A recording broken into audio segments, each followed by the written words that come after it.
Thank you for joining us today. We're discussing the shift from hiring to upskilling. If you don't know who we are at HowNow, my name is Gary Stringer. I'm the content marketing manager here. I'll be facilitating this great conversation between our CEO and co-founder, Nelson Sivalingam, and Easygenerator co-founder and chief strategist, Kasper Spiro. We'll get into the full context in a moment, but I thought it would be nice for people to hear who both of you are and what your respective companies do. So Kasper, could you kick us off? Yes, thank you. So I'm Kasper Spiro, based in the Netherlands, and I work for Easygenerator. I'm also the co-founder of the company, and we are an authoring tool, but not just an authoring tool like you have many, but we focus on helping a subject matter expert to create learning content. So we have a special approach for that called employee-generated learning, and that is sort of what sets apart. So it's a very simple tool with a simple methodology to help people create learning. Perfect. And Nelson, over to you. Yeah, great to be back on the show with Kasper. And I guess in terms of what we do at HowNow is, I'm sure many of you have been at organizations or probably at organizations now where people say learning feels like a bit of an unwanted interruption, and therefore you're not getting the engagement you want with the learning experiences that you're working hard to create and curate. And that's essentially where HowNow comes in. We help you take learning from feeling like an interruption to making an integrated part of everyday work. We do that by giving you the platform that helps you connect right learning to the right person based on their skills gaps and delivering it in the flow of work. So you get a lot more engagement and people building the skills that they need. Perfect. Very fitting, because we're about to discuss pretty much both of those two things you just both described for the next hour-ish. So I wanted to set a little bit of context with some statistics before we dive into the conversation. The first is that CBI just published a report, I think in the last couple of weeks, that 9 in 10 UK employees will need reskilling by 2030. That equates to 26 million people needing upskilling to keep up with tech and business evolution, and 5 million people who will need to go through fundamental job change and retraining. The C-suite executives surveyed by edX estimated that about half of the skills that exist in the workforce won't be relevant in just a few years. And the same survey showed that a third of employees feel they lack the skills they'll need to perform their role in the future. So it seems like we're all aligned about the severity of the situation. But what we want to unpack today is, why is it so crucial now, and how do we make that shift tactically from hiring to upskilling? So Nelson, to come to you first, I want to set a bit more context, but why is it becoming increasingly more difficult for companies to fill their skills gaps just through hiring? And what are some of the limitations when they rely too heavily on hiring versus upskilling and developing talent? Yeah, I guess in short, the problem is a skills shortage, right? That's what's making it very, very difficult and expensive for people to be able to always focus on just buying talent rather than building talent within their organization. And if we step back to understand why is this happening? Well, it's happening because we're experiencing an exponential rate of change. Now, we play down exponential change. Many of us suffer from what they call exponential growth bias, which is when someone says something is growing exponentially, we don't quite understand that. A great example of it is something like COVID, right? It is, people say this is spreading exponentially, you should wear a mask, you should do social distancing. A lot of people were like, nah, it's not going to spread. We don't need to wear a mask. Why do I need to? And that's basically exponential growth bias. And we do that all the time. Technology is changing exponentially. We play down the effects. But what the consequence of exponential change is, the demand grows a lot faster than we're able to grow the supply, right?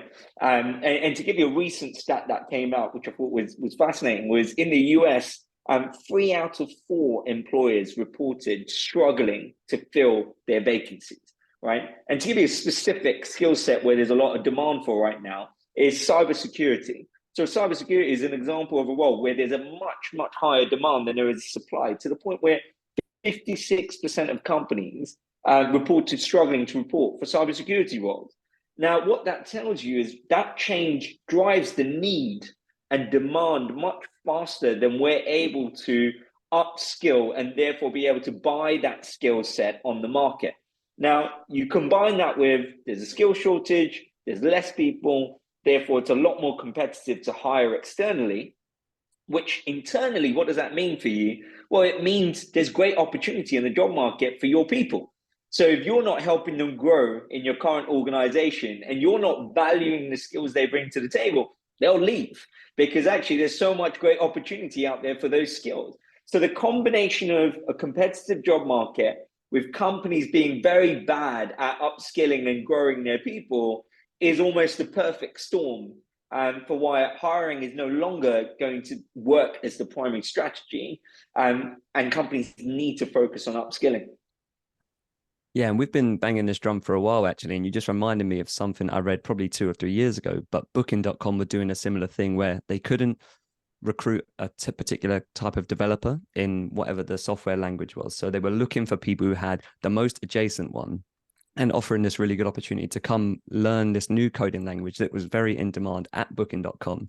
So I think it's great that it's really coming to fruition now and everyone's talking about it. But yeah, it's been like a sort of ongoing problem as well, hasn't it, for a few years.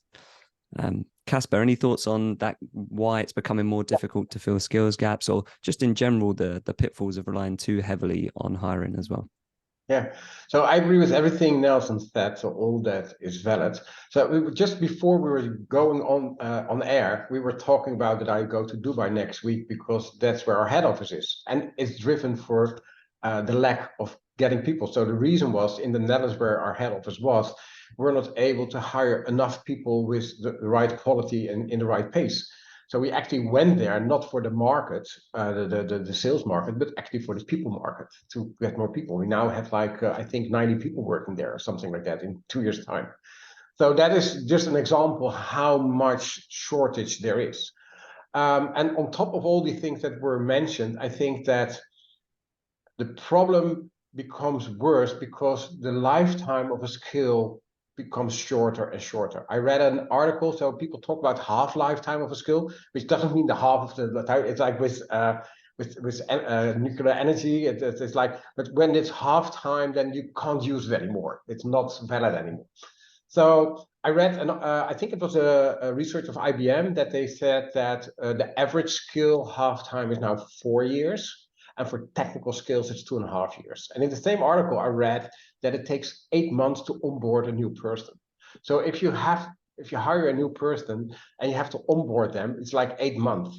It will take you 2.5 years to actually for that skill to be diminished in value. So there is a constant pressure. So I was a bit surprised when you said that 9 out of 10 people need to be reskilling. I think everybody needs reskilling all the time. So for example, if you just look at AI, so most people haven't really actively worked with that maybe a year ago. And now we're all looking at ChatGPT and prompt engineering. All new skills are popping up. So you need to keep developing that constantly. But it becomes harder and harder because the lifetime of a skill is dropping and dropping. So the pressure on reskilling on a permanent basis becomes ever increasing. Yeah. I mean, AI is probably a great example of another case of where the demand shot up a lot faster than the supply was. I mean, if you look at the salary for an AI engineer, the highest I've seen in the market is $210,000 for an AI engineer. And so why is it so high? You know, people only talk about the fact that why are they getting paid so much money? It's because there aren't enough humans who have that skill set to fill the demand for those roles. And so how many companies can afford to be going out into the market and competing with some of the biggest tech companies in the world to pay that kind of salary for AI engineers? And so the only way you can compete and avoid falling behind is not by trying to compete in the job market, but by investing in your people who are within the organization now. When you hear it in those terms, it makes you realize just how sort of against the clock we can be when it comes to skills. And also, like you said, the idea of seizing opportunities, sometimes you can't hire and onboard quick enough to seize an opportunity, but you can maybe build the skill internally to get there quicker. And that, I think what Kasper said particularly leads us on to this second contextual part of why now. You know, why is it so critical now that upskilling is part of our response to rapid change and disruption in our business environment? So any thoughts on that, Nelson? Like why now, I guess, is the short version of that question. Yeah, I guess it builds on what we've discussed now, right? Is the change that we're continuously seeing, and there's many examples of that. But I think if you step back, change isn't new, but the rate is exponential. So this problem, if we don't do anything about it, it's just going to get worse, right? It's just going to get harder for companies to be able to get the skills they need, not just to innovate, right? I think sometimes companies make the mistake of thinking, well, I only really need to do this if I need to innovate and disrupt. No, when it gets competitive exponentially, it will become very difficult for you to even get the skills to get simple work done, right? Because your people are going to leave and go to organizations where their growth is supported. And therefore, you're just going to struggle to have the right people to get the job done. And so it asks a bigger question, really, around the idea that the sustainable competitive advantages that we used to depend on, say like 20 years ago, are no longer moats, right? You know, before it used to be enough if you had the cheapest product or you had the highest quality product, or at one point you hired the best people. That was enough, right? But that none of those things is no longer enough to give you a sustainable competitive advantage. And I think in this environment, the only real sustainable competitive advantage you can have is the rate at which you can upskill. Right? It's not even upskilling. If you're not right now investing in upskilling and reskilling, you've already fallen behind, right? To play in the game today, it's the question is the rate at which you can upskill, right? The speed at which you can learn and the ability to do that in your organization. How quickly are you learning and able to apply what you learn is really the only sustainable competitive advantage you can have as an organization. And that's the why now, right? Is you can't hire quick enough. So you have to look at how quickly you can upskill. On that point of hiring, Kasper, when we spoke about this briefly before, you'd mentioned this idea of potentially hiring for talent that then you can help build the skills, and how we can maybe look for people who have the ability to learn quickly, to Nelson's point. So I'd love to hear your thoughts on that. Yeah, indeed. So, and indeed, because it is not only that the half-time of skills is decreasing, it's indeed also the speed of change is picking up. If you, so basically the last big revolution we had in the world of working and learning was the rise of the internet. And that took like 20 years to come to a full impact. It's still, you still now see shops going bankrupt and streets getting empty. With AI, the impact is way bigger and way faster. So it goes faster. So, and indeed, it's almost impossible to keep up with hiring. But indeed, I believe you shouldn't hire for skills because the value of a skill is diminishing. You should indeed hire for talent. So you should find people who are smart enough, who have the right mindset, who are willing to learn, who are able to learn, who are able to permanently develop. So things like lifelong learning, we talk about that already for a long time, but you need people who can learn and have the talent to develop things. So that is more important than being able to do stuff right away. I think this is where I love the way I was going to say, I love the way Satya Nadella, the Microsoft CEO, framed this in terms of, you know, we shouldn't be hiring for know-it-alls, we should be hiring for learn-it-alls, right?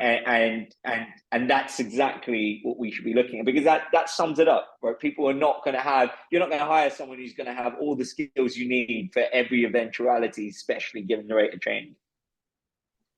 Is there any ways you can spot that trait in people when you are going through a hiring process? Is it kind of curiosity as a trait you're looking for, or things they're learning outside of potentially like their education or the job they're doing at the moment? Yeah. I wonder. Yeah, definitely. So I've been the CEO of the company for the first 11 years. So I'm no longer doing that for like 2 years, but I was always having the last conversation of every hire we had.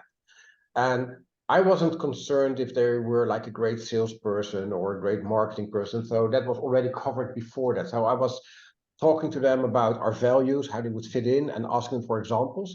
But also there are certain things that I liked a lot. So people are really successful in sports, for example, or people who studied abroad. Those kind of things are a signal for people who are having the right mindset, willing to take risk, willing to learn, willing to put it all out there. So those are really were always pluses if I ever looked at somebody's resume. Yeah, I agree with Kasper, and kind of add to that, I feel like my entire life has been around trying to figure this question out. Because it's the most fascinating thing to go, what are the signals? Because I do, over time, having met interviewed many people, worked with so many different founders across different businesses. I actually think it's the single most important attribute for someone's success is their ability to learn and how quickly they learn and figure things out. And I think it's often one of the question areas for me when interviewing is actually, what does someone do when something goes wrong, right? And how someone's reflective process and how they're able to deconstruct, take the lessons away from that is almost, some people do it without recognizing they do it, which is even better because it means they're continuously learning at speed. I often ask people, what was the last thing they changed their mind about? And because that also tells you they may have held an opinion about something, but actually they learnt about it based on interactions and things that happen, and they're able to change their perspective and adapt, etc. But yeah, it's definitely a evolving practice because it is definitely one of the hardest things to do. Yeah. I'd love to know, there's a couple of comments in the chat about the growth mindset idea, and I'd love to know if anyone else has any tips or thoughts on how you can spot those people. Funny enough, personally, I was one of those not know it all, learn it all people, because I know I don't look a day over 25. But when I graduated from uni about over a decade ago, I did a degree that was almost completely obsolete because it was right on the cusp of very digital, like moving towards very digital marketing from print and lots of outdoor and ambient. So I had to like learn everything really quickly. And that is a nice segue because we want to talk a little bit more about the tactical aspects of the first steps we can take as we shift from just hiring to upskilling and reskilling people to make sure they have the right skills for future-proofing themselves, but also that business impact and solving problems. So Kasper, what are your thoughts, the first steps people can take to shift towards upskilling? Yeah, so I think we already touched a bit on the fact that it has to do with what kind of people you get in. So it's not only hiring for talent, but you have other criteria that are more important than being able to fit the current job. So you are hiring for the future, basically. That I think that is really different. So you need to look at the criteria you have for hiring and probably also the processes that you use. The other thing is when you start training and learning people. So I think that one of the challenges we have is that a lot of learning material is still very knowledge heavy. It is fact-based, it is knowledge transfer. And we need to move more and more towards skills training. And that's a challenge because with e-learning, it's easy to transfer knowledge. It's harder to actually teach a skill. And for that, you need a blended approach. It's not sufficient to do things online. You need to be able to practice things. You need to have somebody who actually tells you what you do wrong and how you can improve. So we need to change the whole mindset of learning and switching to a skills-based approach instead of just a knowledge-based approach. And I think we have a long way to go there. Is there an example you could give of this idea of a piece of knowledge-driven content and what a skills-driven type model might look like, just to help people visualize or imagine what the problem is? Well, if you look at most, for example, onboarding trainings you need to follow when you join a company, there is so much information you need to digest just to get onboarded, while a lot of that information probably will not even use while you're working. So that is a very simple example. And I speak to a lot of learning managers, and I just recently started asking them the question in the talks we have. So if you look critically at the content that you create and that you have in your learning management system, your learning experience platform. So if you make a division between knowledge-driven content and skills-based driven content, how is the division? Is it 50-50? Is it different? And it's probably closer to 90-10 or something like that between knowledge-driven content and skills-based content and programs in general. That onboarding example, Kasper, really resonates because I think it's one of the most common things we see is, dump every bit of information someone needs to know within the first few weeks. I'm amazed so new starters then get scared off and leave just after seeing that. But I mean, one of the changes we made many years ago around our onboarding, like if you take a sales role, was to actually focus it around what's that first milestone? What's that first application that we need to see? So if you take a salesperson, it might be the first call they're going to have with a potential customer. And so the entire onboarding, other than the company stuff, actually, it was like you only need to know enough to be able to achieve that first milestone, which is to hold a initial discovery conversation with a potential customer. because there's only so much you can retain. And often what you find is A, it's difficult to retain, and B, if you've got long form e-learning content, it's also really difficult for someone to revisit this content and find exactly the nugget they need. And so a lot of broken onboarding experiences is what we see across organizations. But yeah, that really resonates.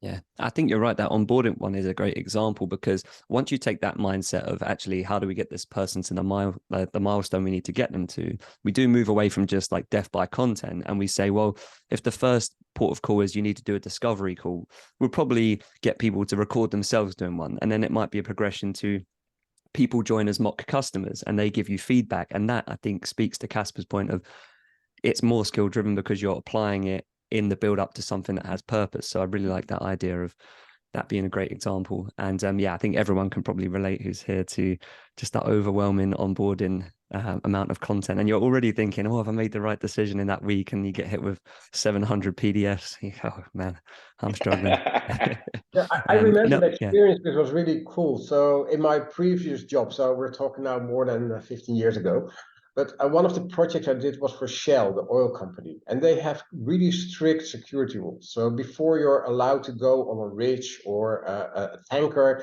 you need to take a course and need to be certified.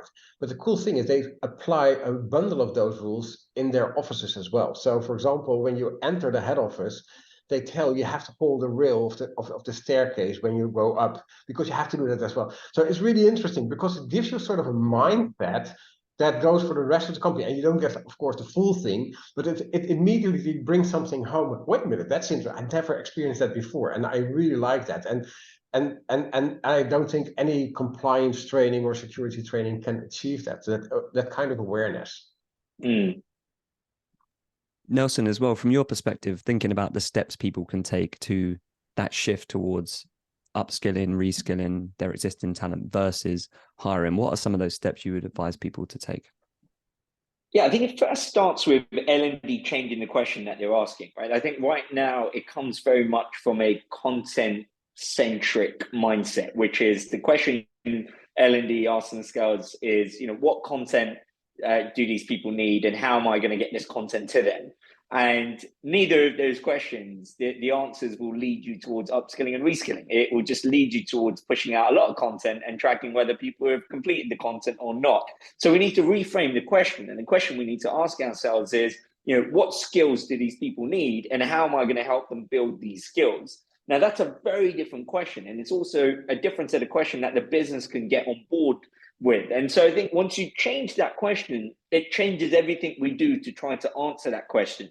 And we end up taking a more skills first approach to L&D. So let's break that down. What does that look like? So right now we're trying to understand content needs, right? We're trying to understand, all right, what content does this team need? Instead, if we take a skills first approach, we're proactively monitoring and measuring skills in the organization and looking at where the organization wants to go. And we're proactively flagging these are the gaps that are going to stop us from achieving these objectives and goals that the business has. So it moves away from a reactive content needs focus to a more proactive skills needs focus. It also changes how we think about content. Rather than trying to create all of the content, what it focuses on is L&D to focus on curating a more broader ecosystem of learning resources that can support someone in building those skills. That could be a little nugget, it could be a course, it could be mentoring, it could be a blog, it could be a podcast. But the reality is there's a range of different resources that can help us build the skills that we need.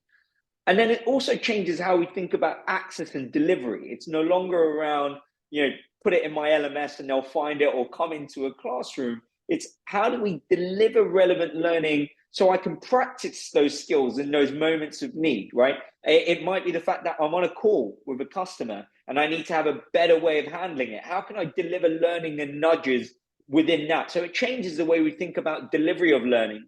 And the last thing it changes what we measure, right? Rather than measuring time spent learning and content completion, which tells us nothing about whether you've helped bridge a skills gap or not, we start to build our impact narrative based on skills, right? Have we actually helped bridge the skills gaps that the business cares about?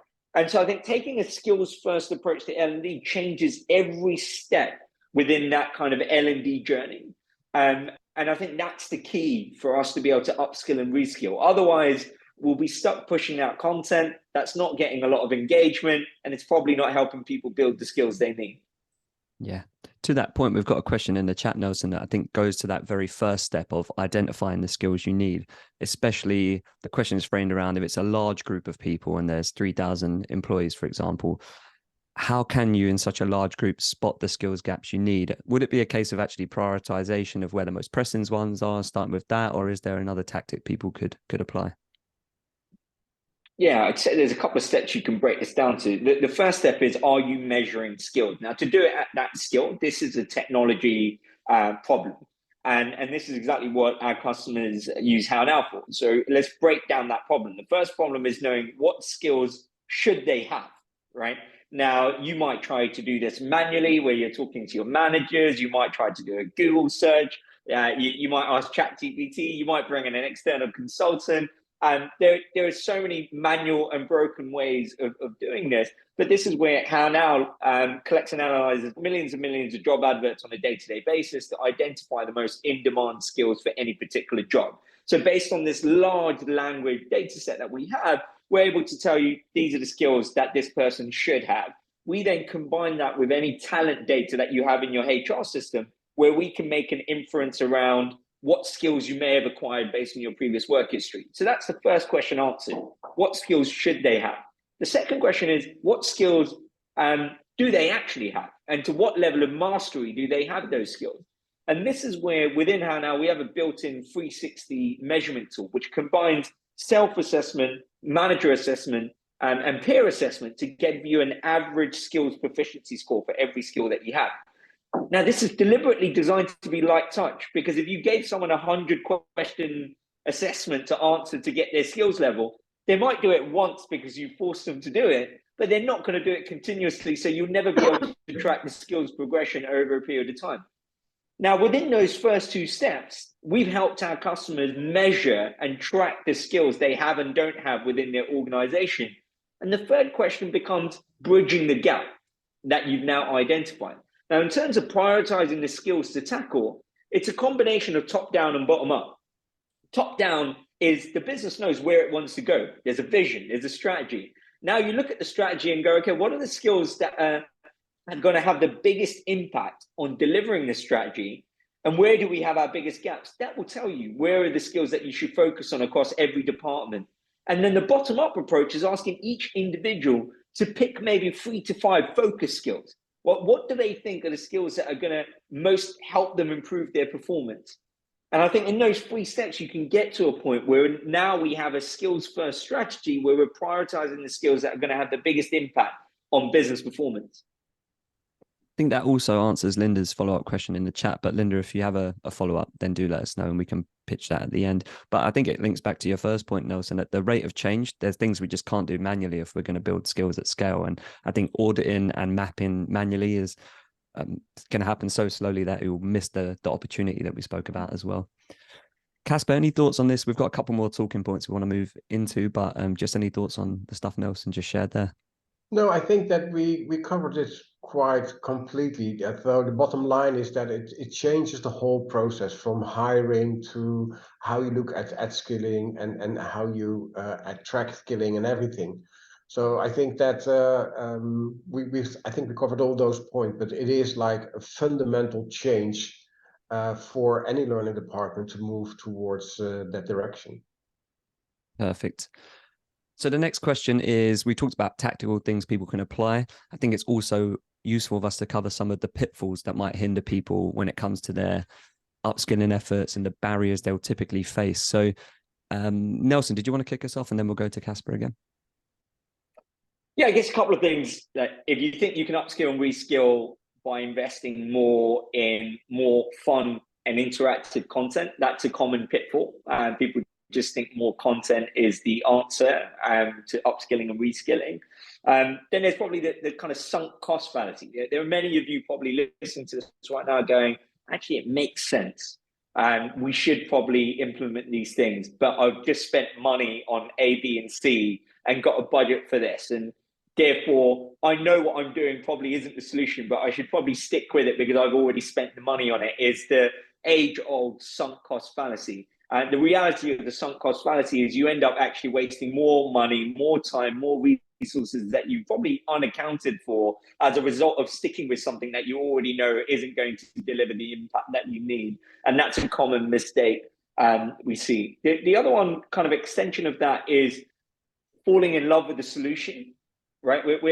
We almost have this habit in L&D of kind of rushing to the solution and getting it out there. And instead, we don't spend enough time necessarily on loving the problem and the problem discovery. And in this particular case, skills gaps is the problem, right? Really understanding what are the skills that are affecting, and not spending enough time in that part of the process of understanding why does this skill matter? How is it going to contribute to the business performance? And really doing the discovery element there. And the last one I'd probably say is it requires a change in how we think about the ownership of upskilling and reskilling, where it's not L&D's ownership, right? L&D are not the only one who are responsible for actual learning and development within the organization. They're the enablers. They reduce the friction in the process of upskilling and reskilling, but it really needs to be a collective ownership, right? It needs to be owned by the manager. It needs to be owned by every individual in the company, and it needs to be owned by the business. And so it's a collective ownership to build the skills to get the work done, which opposes the traditional mindset of L&D, which is L&D are the only ones who do everything related to learning and development. That can't sustain for you to be able to scale upskilling at speed. Perfect. And Kasper, from your mindset, what are the common pitfalls people can fall into?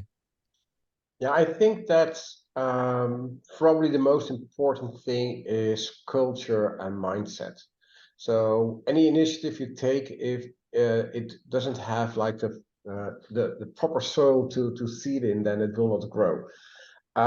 So I think that's really important. And we have so in principle, we already all know that every worker needs to become a learner as well. We talked about that. You need to be constantly evolving. So it means it's not just that you need to become a learner, you need to become a lifelong learner. So I'm now 61, and luckily I still learn every day. And the moment that I stop learning, I probably will be dead. But it needs to be the mindset that you want to learn, that you want to develop, that you're eager to find new things, and that you so embracing change, for example, is one of the things that is part of that mindset, that you like change. And a lot of people do not like change, but you need to like change in order to be able to adapt to it. And it's just a fact of life, that change.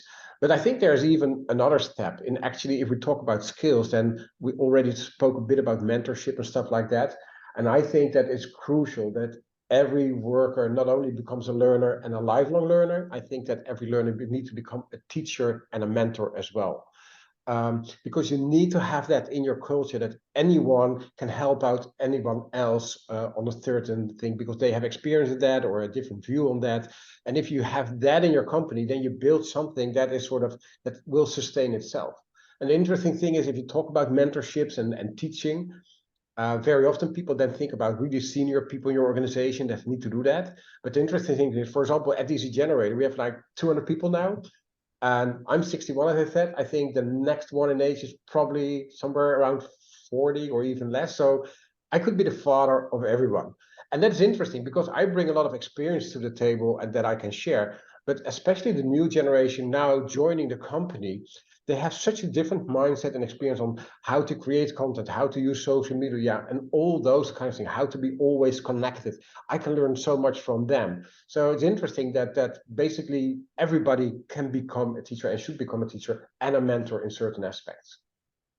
I love that, Kasper, around that everyone should be a teacher and mentor. And it reminds me of a lot of the conversation we have at HowNow around trying to encourage people to, build their personal brand and post on LinkedIn. And one of the most common concerns or pushbacks I hear is people are like, but I'm not too sure I'm an expert, right? Yeah, I don't know if I'm an expert. And, the imposter syndrome kicks in. And I think it's just recognizing that we all know something that the other person doesn't know, right? Expert is a very relative term, right? It depends who you're in the room with. And depending on who you're in the room with, we're likely to be experts in one thing over the other thing for someone. I think, yeah, sometimes I find imposter syndrome holds people back from being a teacher and a mentor, but it's such a great cultural pillar to have. Funny enough, Kasper, you said something over a year ago when we spoke that stuck in my brain, and a testament to my long-term memory is still there. But you said if someone in your company has a question, someone else probably has the answer, and that's the culture we need to be fostering. So I think removing the hierarchy of who can teach who what, and making sure everyone has an equal platform to share that knowledge upwards and downwards through the hierarchy is such a great mindset shift as well. So I really like that. We have one more talking point we're going to go through. So if you do have questions, drop them in the Q&A now, and then we'll get to them very shortly. But the final question we want to put to you is, what are some of the steps that L&D pros can take to get buy-in for their skills first learning initiatives? So Kasper, kick us off. Any thoughts on how we get buy-in for this skills first initiative approach? Yeah, so that's interesting because I don't agree with this question, because in the question there's an assumption that the learning and development team is responsible for learning. Nelson already touched a bit on that. If you want to create a learning culture where everybody develops their own skills, it is the worker, the learner, the mentor who is responsible for that. So I think very often we as L&D people think that learning is our responsibility and our problem, but that's not the case. The support of learning is our responsibility and our problem. So you need to find the support or the kind of learning that people need to do in order to grow. And of course, there is direction from the company. Like Nelson said, you have like a strategy and you need certain skills for that. But it is people who need to be motivated to do that and people who need to initiate that. And you as an L&D department are just there to serve them and to help them to do that. And that is a really different mindset, because we're always going like within a top-down approach, but learning actually is a bottom-up thing. And although there is some direction top-down, I think that most of the learning needs to happen bottom-up. And it's also so, I always hate conversation about how do we make learning more attractive and interactive, and how can we motivate people to do that. All those things handle from the assumption that you push learning to somebody and they don't want to learn it, but you need to sort of make it a bit better. And that is always bad. Yeah, it's funny. It's like you said, it's if we align to the problems we need to solve, or to Nelson's point earlier, we know the skills we need for the business to succeed, then we're not pushing for buy-in because we're aligned to where everyone wants to go and we're a part of facilitating that. So I do like that sort of pushback on the framing. Nelson, any thoughts on that as well? Yeah, I think just to add to, I agree with what Kasper said, and kind of building on that, it's this idea that a skills first approach actually inherently makes it easier to get buy-in, because you end up speaking a language that the business understands. Now, if we think about how we approach L&D right now in terms of a more content first approach, content isn't a language that the C-suite and the rest of the business understands, right? The rest of the business doesn't care how many pieces of content was completed. They don't care how much time was spent on content. You're basically speaking a language that only L&D care about. The rest of the business doesn't care. Whereas the move towards the skills first allows you to now use a language that is better understood, right? The employee understands skills. They understand whether they have skills, they don't have skills, and they need to improve skills. The C-suite understands skills because they understand that the business doesn't have skills and they need to build skills. So by speaking a language that's better understood by other people in the organization, it naturally makes it easier for you to be able to get buy-in. Now, to build on that in terms of putting forward your business case, we often talk about speaking about return on investment, but we often recommend to our organization, definitely ROI is great, but many people find it challenging to be able to come up with ROI, especially for a project they've never done before. They don't have enough data. And we recommend, instead of ROI, using COI, which is cost of inaction, right? Now, we often find as individuals, the thing that drives us to make many decisions is loss aversion, right? So in essence, what I'm saying is you would be much more upset with losing £100 than you would be happy getting £100, right? And there's a lot of psychological data around this to back it up. especially in an environment where there's a lot of uncertainty. So we're in a tight economic climate where the uncertainty is heightened, and therefore we're more likely to make decisions based on loss aversion. And that's where cost of inaction comes in, where you need to put a cost to what is, if I don't do this, so if I don't bridge these skills gaps, what is the cost to the business, right? If we don't have, say, for example, AI, let's just take AI. If we don't have AI skills based on the strategy that we have, what is the cost of doing this? And that cost could be missed opportunity, right? It could be losing market share compared to, it could be losing sales, right? Now you might think, where am I going to get this data from? Well, speak to the people who are going to be most affected within the business, right? If you spoke to your head of sales, for example, or your head of marketing and asked them, are we losing opportunities to other competitors because we don't have ABC and we would need skills X, Y, Z, and they would be able to quantify saying, yeah, actually, we lost X percentage of opportunities. This is the cost.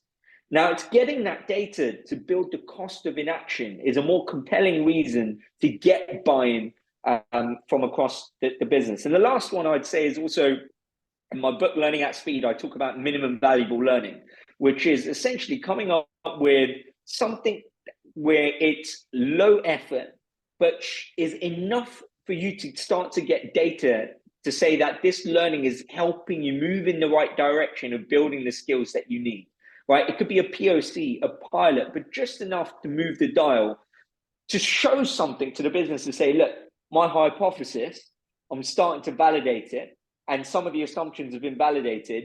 Now I need to get the buy-in to be able to scale this. And it's a great way of kind of de-risking what you're proposing to the business. Yeah, I love all of that framing. There's an interesting copywriting exercise that I think maps well onto that. It's called the so what test, where every 3 sentences you're meant to ask yourself, so what? And if you can't, then you don't have good copy. And it's the same thing there. If we're saying, well, more people will do the course, everyone's going to say, so what? Well, if they do the course, then X, well, so what? But if we go skills first, the so what we can answer with, well, we need these skills to reach this goal, or the cost of inaction could equal this much. So yeah, I really like that framing, and I'm sure it'll be useful to everyone listening as well. Perfect. We are doing great for time. So we do have about 15 minutes for the Q&A, like we said. But firstly, you heard a bit about HowNow and Easygenerator today. If you want to know a little bit more about what either of our companies do, you'll see a poll pop up very shortly. If you just tick yes to that, then someone from our respective teams will be in touch to give you some more information. So that should pop up in a second, and we will get started with the questions. There's a great one in the chat actually from Helen, that if you're in a company where time spent is looked at as it taking people away from their work. So if people look, if it appears like people are being taken out of their work to learn, and it feels like it's competing, what would the advice be to move away from that and that perception in your company that it's a conflicting thing with your everyday work? I'm happy to take this, Kasper. I'm a big believer on you achieve what you measure, right? And a good example of this is, prior to getting smartwatches like your Fitbit to the world, etc., how many people used to count how many steps they made? Whereas now, almost 10,000 steps is a part of mainstream pop culture, right? And that's because we're now measuring it. We're now trying to achieve the 10,000 steps. So you achieve what you measure. And if your organization right now is only measuring time spent learning, what do you think you're going to achieve? You're going to achieve time spent learning, right? We used to, I remember this organization we used to work with where one of their targets was 40 hours, I think, 40 hours a month. And I've never seen an organization where every employee was so focused on knowing how many hours they spent learning, and because their performance was targeted on it. So was it driving upskilling and learning? We don't know. But was it driving an interest in how many hours that content was open for? Absolutely, it did. Now, if what we wanted to drive was upskilling and we start to measure skills, what do you think you would achieve? You will achieve uplift in skills, because that's what we're now measuring. So what you measure drives the behavior, right? It's much like how incentives drive the behavior. If you're measuring people for time spent learning, then you're going to get more time spent learning. But if you're measuring people for skills mastery, then you're probably going to get more skills mastery. And this is a problem that happens on a big scale as well, because we spoke about it recently on the podcast, but Slack did this week-long shutdown where the target was 40 hours of learning. So it's still happening even at these big companies with the huge learning teams and so on. But Kasper, any thoughts from yourself on how we change the perception that learning is time away from someone's job and therefore less impactful? Yeah, so I think that a couple of things there. So first, I think AI will be a big game changer there, because a lot of information will just be at your fingertips all the time. If you just look at ChatGPT, how easy it is to ask a question and get an answer, although that is not really reliable. But when you apply that technology to specific curated information, it becomes really valuable. So I think that will change a lot of things. But it goes beyond that, because I think that if you look at the change of learning, so if you say, for example, the example of setting the goal of 40 hours of learning for everybody, it should be connected to business goals. So people like Cathy Moore taught us that. It's about actionable learning, which is connected to business goals.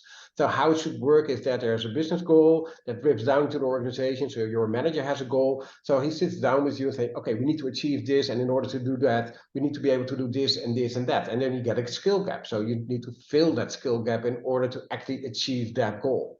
And that's what you have to measure. And I think we now have more and more technology. For example, we used to really track and trace learning with SCORM, which is just like, is it completed? How much time did you spend? Stuff like that.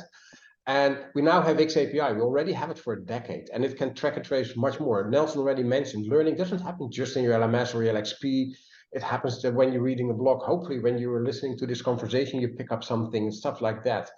And with XAPI, you're able to track and trace really different things. And one of the things that I'm really disappointed in, when XAPI was announced, so more than 10 years ago, I thought it would actually become like an individual thing. So I track and trace my learning results. I set my goals, I track and trace my results, and it's my ownership. And then I determine, oh, wait a minute, this is interesting for the organization I work for. Then I share it with them. So it's a completely different perspective. And I think we're not there by far, but I think the flow of the business goal that sort of drives the skills development, and then that motivates people, and then you measure that, the impact of learning, that is, I think, really, really important. Yeah. Yeah, I think it's an interesting, we kind of alluded to it earlier, but a byproduct of being skills first is you build skills for context and where they're applied in the flow of work. So you don't need to take people outside of the flow of work to learn, and therefore it's not competing. I'll put the link in the chat to the trends report we published recently, because there's some stuff in there about vanity metrics and the skills first approach that does speak to what Kasper and Nelson both shared there.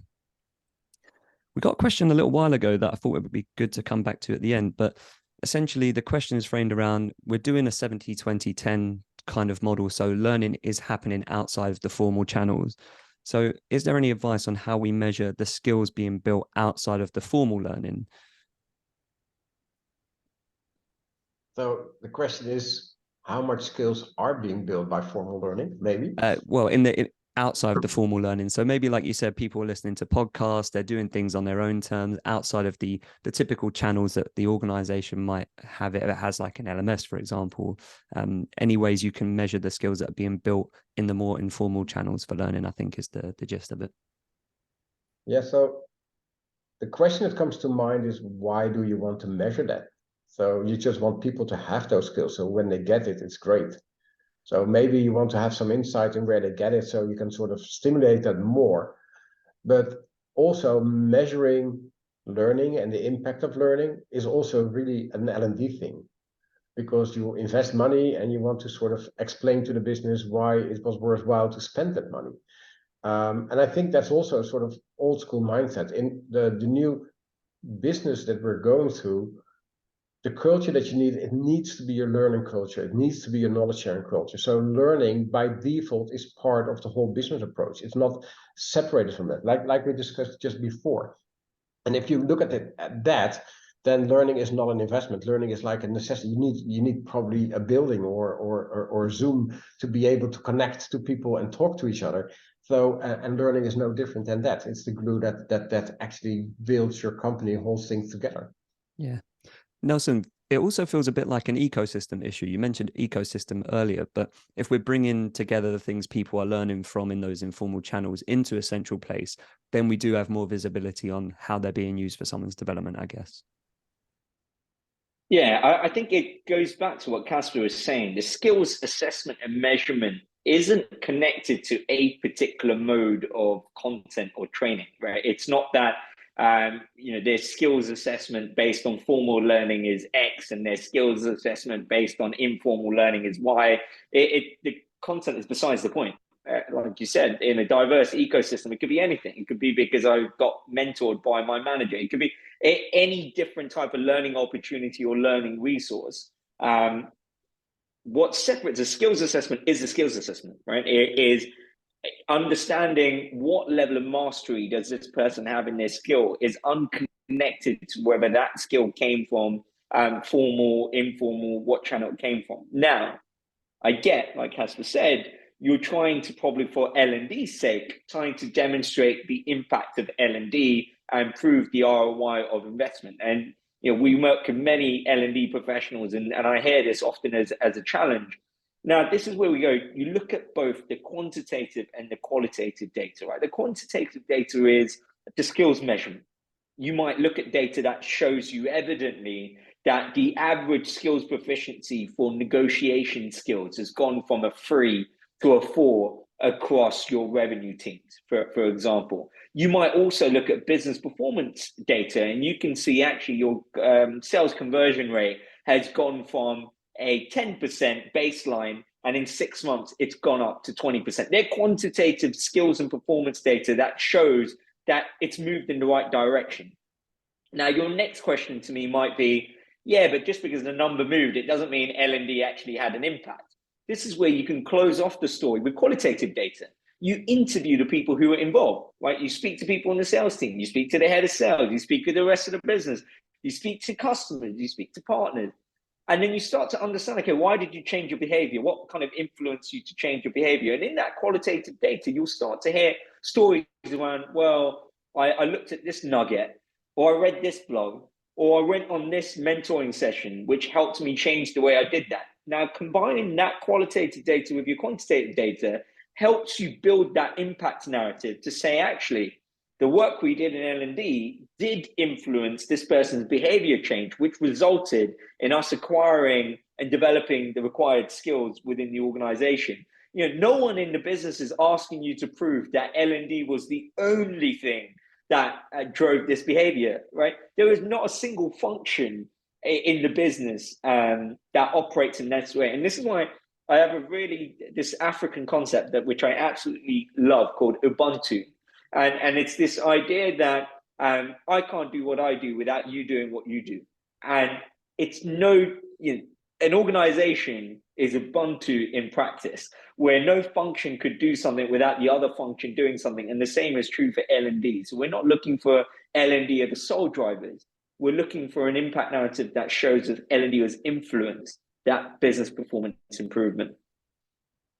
And it's really interesting that you say that, because that really connects to a trend that I see happening more and more, is that in the old days, we were looking at L&D result data fact. And what's now happening more and more, that more companies have data lakes where they have all kind of performance and business data.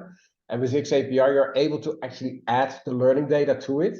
And then on a high level, you can start seeing patterns. So you see patterns where certain training coincides with improvement of output in the business. And then you can dive in deeper. And you don't see it on an individual level, but you can see trends. And sometimes I heard from one of our customers, so one of the first things they found that they were actually overtraining their people. There was like a negative correlation between training and performance that you could see in the data. Wow. So they actually brought it back and performance went up.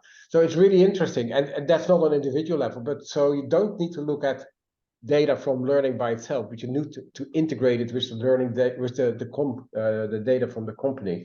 And that becomes now possible. So all the things like a lot of the technological boundaries that we had are sort of removed with the technology we have. So it's much more that we are now the limitation on how to use that technology for the best. But I think almost everything is now possible, like things like this. You couldn't imagine it like 10 years ago. And now it's like just, you almost get it out of the box. Yeah, No, I totally agree. A couple minutes left, so I've got a bit of a quick fire one for you. But any advice on how we can compel our teams or the rest of the business to take action on skills? I suppose we covered some of the real data points at the start. We talked about the cost of inaction as well, but anything else come to mind on getting others to take action and be invested in skills as well? I would probably challenge themselves on their own job and looking at that and just imagining, so what do I need to be able to do in 1 or 2 years time to be still relevant for my function? And that probably makes them realize how much they need to do upskilling themselves, and then project that onto the rest of the business and be aware of how important it is. Yeah, and I'd say we often make the misconception in L&D that, I've heard it so many times where we go, I'm not too sure our company are ready for a skills first, so I'm not too sure our people are ready for continuous learning. And what you're saying is you don't know if you're ready to be able to drive that change in the organization, because the reality is every single person in that organization in some shape or form is probably learning outside of work. Right. They are probably listening to a podcast. They're probably tuning into a webinar. They are reading books and they're doing this. It's just not within your visibility. And so we make the mistake of assuming, oh, they're not motivated to learn. They don't want to learn. No, they're doing it outside, right? If you're not helping them get those skills, they'll get those skills some other way and join another company that's going to better support their growth. And what we're trying to do here is not to get them learning. They're probably learning in some shape or form, but it's to reduce the friction involved in learning is what our job is, right? We're saying, look, you're probably already doing this and hacking together a solution, but my job here is to take out the friction involved with you upskilling, but also my job here is to give you confidence and conviction that you're learning the right stuff. Right. And this is where L&D can really help you identify the unknown unknowns. Right. As an individual, I'm really good at driving self-directed learning for the known unknowns. Right. I know I'm not good at this. I know I don't know this. That's where self-directed learning is great. I'll go find it. And whereas L&D are great at looking at bigger data sets. Where is the company going? What's happening in my industry? And asking the strategic questions to go, these are the unknown unknowns. You don't know yet as an individual, you need this. But let me tell you, you're going to need this for this reason. And that's where L&D can help. So I would suggest L&D, don't waste your time on the known unknowns. Just create the ecosystem and an environment for it to happen in a frictionless way. Prioritize your time in building a strategy around the unknown unknowns, because that's where you can add the biggest value. Brilliant. I love that. And that takes us perfectly to time. So I just want to say thank you to everyone who joined us today and leaving so many great questions and comments in the chat and the Q&A. And a massive thank you to Kasper and Nelson for joining us for this conversation.